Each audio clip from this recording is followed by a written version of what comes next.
E o governo federal planeja taxar o segmento de apostas esportivas online aqui no Brasil. A informação vem de uma declaração feita pelo ministro da Fazenda, Fernando Haddad. O plano é compensar os ajustes feitos na tabela do imposto de renda. No mês passado, o governo anunciou uma elevação na faixa de isenção do imposto, que subiu para quem ganha até R$ 2.640. Com a mudança, o governo deve deixar de arrecadar mais de 3 bilhões de reais esse ano. E para 2024, o impacto calculado é na casa dos 6 bilhões de reais. Em olhardigital.com.br você encontra a reportagem completa. E a gente vai repercutir esse assunto agora, com a coluna Seu Direito Digital.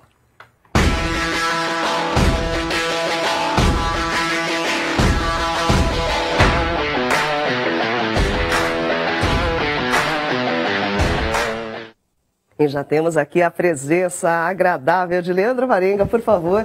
Junte-se a nós, Leandro. Boa noite, bem-vindo novamente. Boa noite, Marisa. É sempre um prazer estar aqui com você. Boa noite a todos de casa.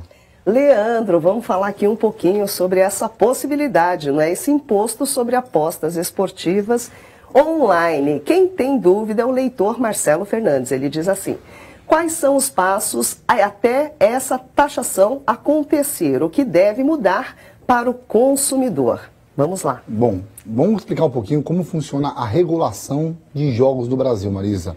O primeiro ponto é, não existe lei que regulamente jogos de azar, esses jogos online. Então, como é que funciona? Normalmente esses sites são sediados em outros países e, em decorrência disso, os impostos desses jogos acabam indo para outros países. Para que o governo tenha e crie impostos diretos sobre essa atividade, ele precisa criar uma regulamentação e permitir isso de maneira lícita aqui no Brasil. Hoje o governo ele só recebe tributos de maneira indireta. Como? Quando um ganhador, por exemplo, declara no seu imposto de renda que recebeu uma quantia X de um jogo de aposta e ele recolhe imposto de renda sobre aquilo. Ou o IOF, quando ele cobra de trazer um dinheiro do fora do país para o país. Mas, no geral, os impostos que são pagos nessas atividades acabam ficando no exterior. O que o governo vai ter que fazer? Ele vai ter que fazer um projeto de lei regulamentando a atividade, passar na Câmara, aí depende do tipo de lei que vai ser, se vai ser uma lei ordinária, se vai ser algum outro, uma lei complementar, normalmente vai ser uma lei ordinária, vai ter que passar pela Câmara dos Deputados, pelo Senado, passar por 2 comissões em cada casa, num projeto normal, para só depois ir para o presidente sancionar. Se o presidente não sancionar, ela volta para vetar alguma coisa, ela volta para o Congresso decidir se vai derrubar ou não o veto. Então esse é um caminho que não é curto, é um caminho longo, mas é uma importante receita, Marisa. Por quê? Os jogos de apostas têm crescido significantemente no Brasil, mas o dinheiro não tem ficado aqui com o governo. Então as empresas têm lucrado aqui, mas têm levado o dinheiro para pagar os impostos em outros países, na Inglaterra, nos Estados Unidos, em ilhas, paraísos fiscais, e até sabemos notícias aí de cassinos e empresas que são em águas internacionais. Então isso é um jeito de angariar dinheiro, já que o consumidor e o gastador, vamos dizer assim, está aqui no Brasil. Também é importante fazer que essa regulamentação ocorra, porque hoje o consumidor brasileiro ele não é protegido pela legislação brasileira, porque como ele está contratando um serviço internacional em outro site, ele acaba ficando desprotegido, porque pouco a legislação brasileira, se não tiver um representante legal no Brasil, pode fazer por ele.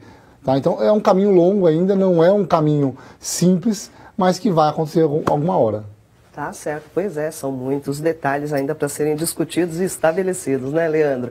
Agora, uma segunda pergunta que é do leitor Leandro também, que é seu xará. Ele diz assim, olha só, ele comprou ingressos para ir ao Lollapalooza pensando no show do Blink-182, que cancelou a participação. Ele comprou o Lola Pass, que dá direito aos 3 dias de festival. E a organização só permite reembolso na compra do ticket unitário do Blink, que não vai se apresentar. O que ele pode fazer nesse caso, Leandro? Bom, Marisa, é importante falar que quando se fala de eventos, a regra não é igual à de shows. Porque quando há um cancelamento de um show, que seria o show ou a atração principal de um local, você normalmente faz o quê? A empresa é obrigada a devolver o dinheiro porque aquela seria a única atração. Então o movimento, o evento, ele foi cancelado. Ocorre que quando você tem um evento ou um festival, você tem várias bandas distribuídas. Então não necessariamente a empresa ela é obrigada a fazer o reembolso. Muitas empresas elas só fazem o reembolso se você não comparecer. Ou se eventualmente for a banda principal ali, É muito importante você saber que se houver uma remarcação desse show, você não é obrigado a aceitar a remarcação. Você pode, inclusive, recusar e pedir o dinheiro de volta. Agora, quando no caso do meu xará e o Leandro, ele não comprou para o dia, ele comprou para um evento inteiro. São 3 dias de shows com várias bandas. Então, se você analisar pelo princípio da boa-fé, ele não estaria indo exclusivamente por conta do Blink. Então, na verdade, ele, analisando por esse campo, por essa ótica, ele não teria direito ao reembolso por isso. Mas, Marisa, direito sempre tem mas.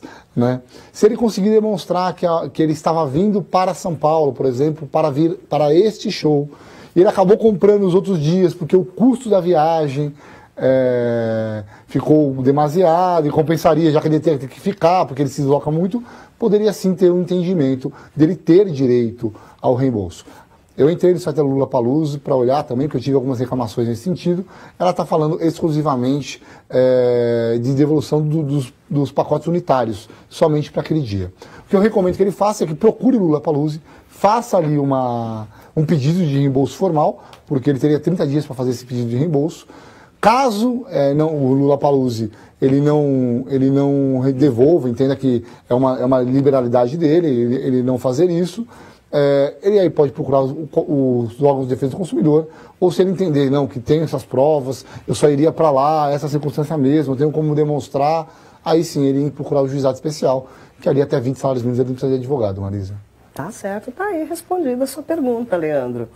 E foi publicado, aliás, nesta segunda-feira, o regulamento de dosimetria e aplicação de sanções administrativas pela ANPD, a Autoridade Nacional de Proteção de Dados. O documento trata de sanções aos que descumprirem a Lei Geral de Proteção de Dados. A matéria completa está no nosso site, Leandro Alvarenga, é claro. Mas a gente queria que você refrescasse um pouco a memória de todos nós sobre quais são as regras aí da Lei Geral de Proteção de Dados. Claro, vamos lá. A empresa que descumprir a Lei Geral de Proteção de Dados, ela pode ter sofrido diversas punições. Dentre elas, multa de 2% do faturamento dela, limitada a 50 milhões de reais.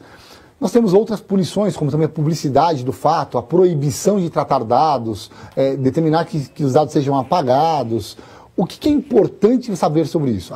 Essa regulamentação que a ANPD ela fez, ela traz e explica como as penas vão ser calculadas e como elas vão ser aplicadas, para que não haja um subjetivo e aí uma empresa entenda que atacou uma empresa, pagou uma multa muito alta e a outra que ele gosta não atacou. Não, a regra é para ser clara para o jogo, para todo mundo.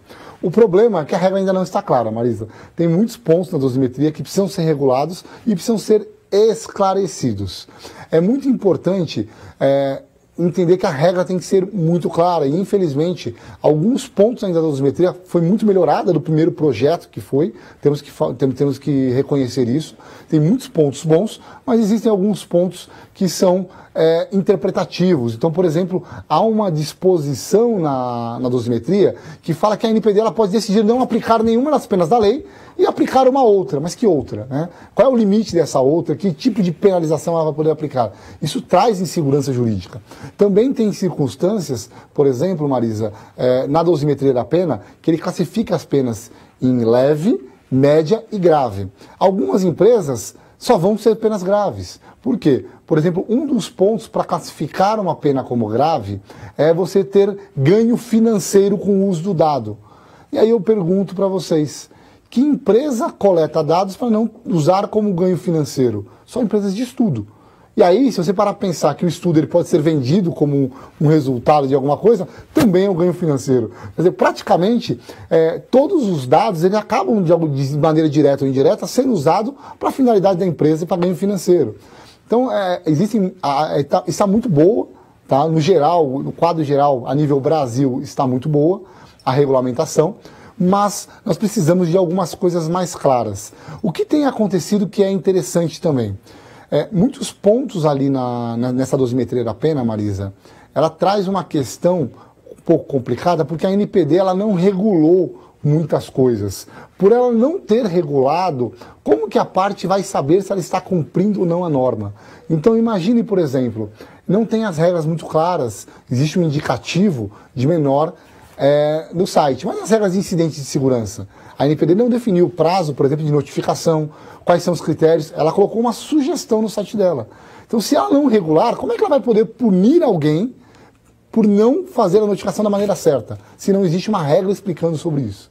Como é que ela vai poder punir alguém que não tomou as medidas adequadas de segurança se o mínimo adequado não foi dito por ela? O que é o mínimo adequado? O que ela vai considerar mínimo adequado? E o que acontece, Marisa? Toda vez que você tem uma lacuna desse tamanho, você vai gerar dois problemas: recursos internos e ação na justiça.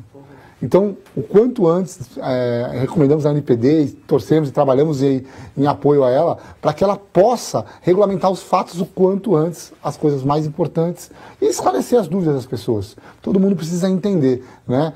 Nós temos 10 hipóteses legais, uma delas é o consentimento, teve 9 hipóteses sem consentimento, lembrando que aí muita gente ainda continua com aquela história, só pode tratar dado com consentimento, não é verdade, e desmistificando e fazendo educação digital. Mas é relevante essa portaria, essa regulamentação, porque deixa a regra do jogo mais clara, mas é para todo mundo.